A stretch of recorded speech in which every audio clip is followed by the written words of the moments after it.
and welcome to LexisNexis Risk Solutions Trust Live event in London.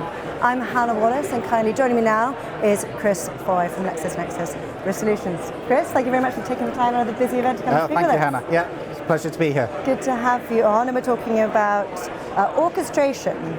But before we do, it'd be great if you could set the scene for us and sort of bring us up to date and how we've got to the point we are today. Let's start there. Yes, I think we just look across the industry and what organizations are doing. So traditionally, a lot of organizations, they have quite siloed processes, multiple vendors, and they're having to handle the complexity of managing those relationships with all those integrations. At the same time, there's external pressures, right? So compliance is ever evolving. There's new fraud typologies coming out all the time, so they're having to try and mitigate the threats that they're seeing in the external landscape. And so what a lot of organizations are doing is they're struggling to adapt, right? They're struggling to adapt to those ever-changing regulations, the external factors. And part of that is because they have all these siloed processes which are a bit disjointed. And that naturally leads these organizations to consider platforms and orchestration. All right, and that brings us to orchestration. So what is the significance of orchestration, and what are some of the benefits it brings them?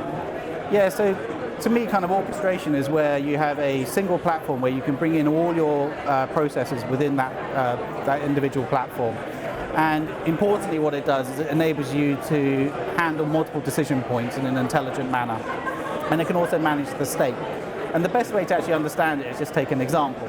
So say, for instance, I decide to go and open a bank account, and they're using, for instance, risk narrative, the proposition that I work on. So they open a bank account, I fill out my details online, and I say I'm from the UK. So that is potentially the institution will say that's a low-risk journey. So there's a certain number of checks that they want to do in order to onboard me. Let's imagine, again, I go in, but this time I'm from a medium risk or high risk. Well, the steps are going to be different. There's going to be extra due diligence that bank will want to do in order to be comfortable with me as an individual and onboard me. So that's just a simple example. But say I wasn't going for a simple bank product like a current account or a savings account. Maybe I'm going for a wealth management product. There's additional checks there and processes. Yeah. And then let's imagine that bank also onboards businesses, and the different types of business, they have all different processes. The idea of orchestration is I can manage all those processes within one platform. I can do all those checks, and I can understand the state of all those checks, so that actually when I onboard a business, I onboard that company, I've done all the checks on the UBOs and all the directors.